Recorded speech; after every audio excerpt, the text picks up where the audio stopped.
Request Kona Venkat గారిని మాట్లాడాల్సిందిగా కోరుకుంటున్నాము. Good evening.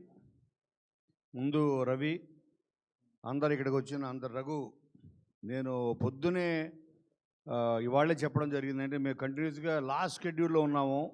ఇది ఆగస్టులో సినిమా రిలీజ్ చేయాలన్న టార్గెట్ తోటి నేను పిలవంగానే వచ్చిన అందరికీ everybody thank you so much. And మెయిన్గా నేను ఈ సాంగ్ చూస్తున్నప్పుడు నాకు ఒక ఫుల్ఫిల్మెంట్ వచ్చింది. అంటే ఒక తృప్తి. సాంగ్ చూస్తున్నంతసేపు మనమే తీసామా అని. పైన కోన వెంకట్ ప్రజెంట్స్ తీసేసి కోన వెంకట్ ప్రౌడ్లీ ప్రజెంట్స్ అని వేద్దాం అనుకున్నాను. నెక్స్ట్ ఈవెంట్ నుంచి శేఖర్ ప్రౌడ్లీ ప్రజెంట్స్ అని వేయండి. Because I proud of this film. ఏంటంటే విజయ్ మేము ఫస్ట్ రికార్డ్ చేసిన సాంగ్ కూడా ఇదే. దీంట్లో ఒరియా పిల్ల అన్న పదంతో మనం ఈ పాట చేద్దాం అని చెప్పింది నేను ఈ మధ్యన ఏఐ వచ్చిన తర్వాత నాకు ఏఐని పరిచయం చేశాడు రవి. తర్వాత ఏఐలో నేనే రోజుకు 10 ట్యూన్లు చేసి ఇటు పంపిస్తుండేవాడిని విజయ్కి. అవన్నీ భరిస్తూ అవన్నీ సహిస్తూ అల్టిమేట్గా ఆడన్నిటిలోంచి ఆ గార్బేజ్లోంచి పక్కన పెట్టి తను ఒక అద్భుతమైన ట్యూన్ చేశాడు. బట్ ఒరియా పిల్ల మాత్రం అలాగే ఉంది. దీనికంటే నేను నమ్మేది ఏంటంటే భాస్కర్ భట్లు ఇందులో ఒక మంచి పదం రాశాడు. అదృష్టం ఏంటో చెంచాడు ఉండాలండి దేనికన్నా. సో దీంట్లో ఒక చెంచాడు కాదు, బకెట్లుగా ఉంది అదృష్టం అని నేను ఫీల్ అవుతున్నా.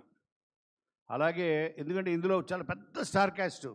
మన లిస్ట్ చెబితే దానికి ఒక ఈవెంట్ వేసుకోవాలి వాళ్ళని పరిచయం చేయడానికి. అంతమంది రాధిక్ గారి దగ్గర నుంచి ఎంతోమంది. మాకు సత్య అయితే అసలు త్రూఅవుట్ ఆల్మోస్ట్ 25-30 డేస్ చేశాడు ఇప్పుడు సత్య. ఎంతోమంది యాక్టర్స్. సో ఇంతమంది యాక్టర్స్ని మేము ఇందాట మా చాకో చెప్పినట్టు 1.5 year ఇది జర్నీ. సో ఈ జర్నీకి ఫస్ట్ బిగినింగ్ టేక్ ఆఫ్కి కారణం నెంబర్ 1 మా జానకిరామ్.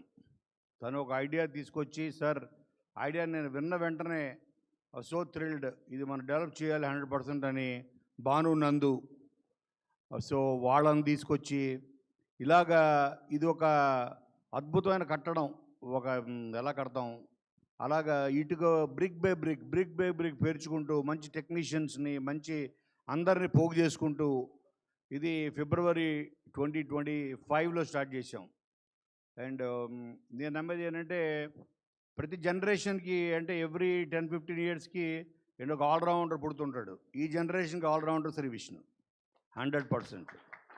అంటే నా ఉద్దేశంలో ఆల్రౌండర్ ఏంటంటే అన్ని వర్గాల ప్రేక్షకులు ఆల్ ఏజ్ గ్రూప్స్ చూడడానికి ఇష్టపడే ఒక positive person, positive actor. Okay. So నేను అందుకే మా కృష్ణ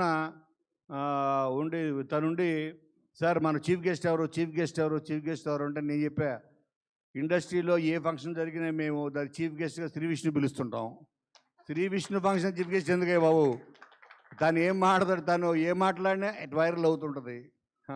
తనే చీఫ్ గెస్టు. సో మేము ఒక చీఫ్ గెస్ట్ని హీరోగా పెట్టి సినిమా తీసాం.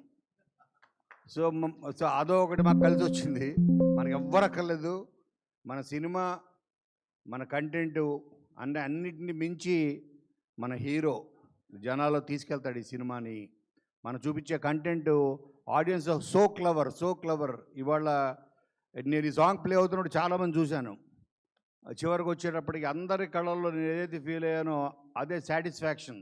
ఒక మంచి ట్యూన్ అవ్వచ్చు, లిరిక్ అవ్వచ్చు, ప్రతిదీ వాళ్ళకి డైరెక్ట్గా చేరిందని నేను నమ్ముతున్నాను. ఈవెన్ రైట్ నౌ ఈ లైవ్ చూస్తున్న ఎంతోమంది ఫ్యామిలీస్కి అక్రాస్ ఈవెన్ యూఎస్లో ఉన్న వాళ్ళందరూ చాలామంది చూస్తున్నారు. నన్ను అడిగారు లింక్. అప్పుడు నాకు అర్థమైంది, ఓహో విష్ణుకి ఆల్ ఓవర్ ద వరల్డ్ ఇంతమంది ఫ్యాన్స్ ఉన్నారు, ఎస్పెషల్లీ ఫ్యామిలీస్. సో తన కామెడీ ఇష్టపడతారు, తన బాడీ లాంగ్వేజ్, తన ప్రజెన్స్, స్క్రీన్ ప్రజెన్స్ని చాలామంది ఇష్టపడతారు. బికాజ్ లైక్ ఈ simple, is humble. Okay. So అటువంటి యాక్టర్స్ మన ఇండస్ట్రీ చాలా అవసరం. ఇవాళ చాలామంది చెప్తున్నారు, చాలామంది ఫ్యాన్స్ వాళ్ళ హీరోలతో అప్సెట్. ఎందుకంటే ఏంటన్నా 2-3 yearsకో సినిమా అని. అటువంటిది ఇండస్ట్రీని అట్లీస్ట్ ఇయర్కి ఒక 3 ఫిలిమ్స్ అయినా మినిమం టార్గెట్ పెట్టుకుని ఇండస్ట్రీ ఒక రకంగా చెప్పాలంటే ఇండస్ట్రీ సర్వైవల్కి ఎంతమంది టెక్నీషియన్స్కి వర్కర్స్కి వాళ్ళకి జాబ్ ఇస్తూ సర్వైవల్ కారణం అవుతుంది ఓన్లీ శ్రీ విష్ణునే. అలాగే ఒకప్పుడు ఆ ముందు జనరేషన్లో మా రవితేజ్ ఉండేవాడు. సో తను కంటిన్యూస్గా ఒక ఒక స్టోరీ విన్నాడా జడ్జ్మెంట్ తీసుకోవడం వెంటనే షూటింగ్ స్టార్ట్ చేయడం, అది రిలీజ్ అయ్యే లోపల ఇంకో 2 ఫిలిమ్స్ రెడీగా ఉండేవి. అలాగా ఇప్పుడు మన ప్రజెంట్ జనరేషన్కి ఈ తెలుగు ఇండస్ట్రీకి 100% శ్రీ విష్ణు అన్నవాడు ఒక వరం. 100% ప్రొడ్యూస్. అండ్ అలాగే తను చాలామంది న్యూ టాలెంట్ని న్యూ డైరెక్టర్స్ని తను ఎంకరేజ్ చేయడంలో, తను వాళ్ళ టాలెంట్ని గుర్తించడంలో, సో తను హీస్ టాలెంటెడ్ అని చెప్పాలి. అలాగే కామ్రేడ్ కళ్యాణ్ అన్న cinema it's go hilarious entertainer. మేము ఫస్ట్ నేను అప్పుడే అన్నాను, ఒక కాన్సెప్ట్ సినిమాలోకి వెళ్తుంది ఏంటిది, కామ్రేడ్ కళ్యాణ్ అనే ఒక నక్సల్ బ్యాక్ డ్రాప్, ఏదో సీరియస్ అనుకుంటారేమో, కాదు ఇది 100% తన కెరియర్లోనే ఒక బిగ్గెస్ట్ ఎంటర్టైనర్గా, ఒక సామాజిక వర్గంని మించి ఇది 100% ఎంటర్టైనర్గా నిలవబోతుంది. దాంట్లో ఎటువంటి సందేహం లేదు. అండ్ మేము ఫస్ట్ టైము నేను ఎంతోమంది డైరెక్టర్స్ తోటి ఫస్ట్ టైం నేను నా బ్యానర్లో నా చేతి మీదుగా లాంచ్ అయ్యారు. వాళ్ళలో మా గీతాంజలి రాజ్ కిరణ్ అయితే ఏంటి, కానీ శివ నిర్మాణ అయితే ఏంటి, చాలామంది, మా బాబీ అయితే ఏంటి, గోపీచంద్ మల్లిని అయితే ఏంటి, ఎంతోమంది, మొన్న వచ్చిన సతీష్ జవ్వాజీ, అలాగే హరీష్ శంకర్, అలాగే ఇప్పుడు జానకిరామ్. ఎందుకంటే it gives me so much of satisfaction. ఒక మంచి ఒక దర్శకుడు వస్తే ఇండస్ట్రీ హెల్తీగా ఉంటుంది, నెంబర్ ఆఫ్ ఫిలిమ్స్ వస్తాయి, number of film projects generate అవుతాయి, వర్కర్స్కి టెక్నీషియన్స్కి మంచి మంచి యాక్టర్స్కి వాళ్ళకి ఇది ఒక స్కోప్. సో నేను I feel I only and one instrument. ఆ దేవుడు నన్ను దీనికి ఎంచుకున్నాడు, నువ్వు దీనికి పనికి వస్తావురా అని. సో నేను రాయడంతో పాటు ఇటువంటి వాళ్ళని పరిచయం చేస్తూ, సో నా జర్నీ ఇలాగే సక్సెస్ఫుల్గా ముందుకు వెళ్ళాలి అంటే ఈ కామ్రేడ్ కళ్యాణ్ 100% 100% సక్సెస్ సాధిస్తుంది. దానికి మీరందరూ మీరు తప్పకుండా దీన్ని ఆదరించాలి అని మనస్ఫూర్తిగా కోరుకుంటూ thank you so much. Thank you Kona Venkat garu. Thank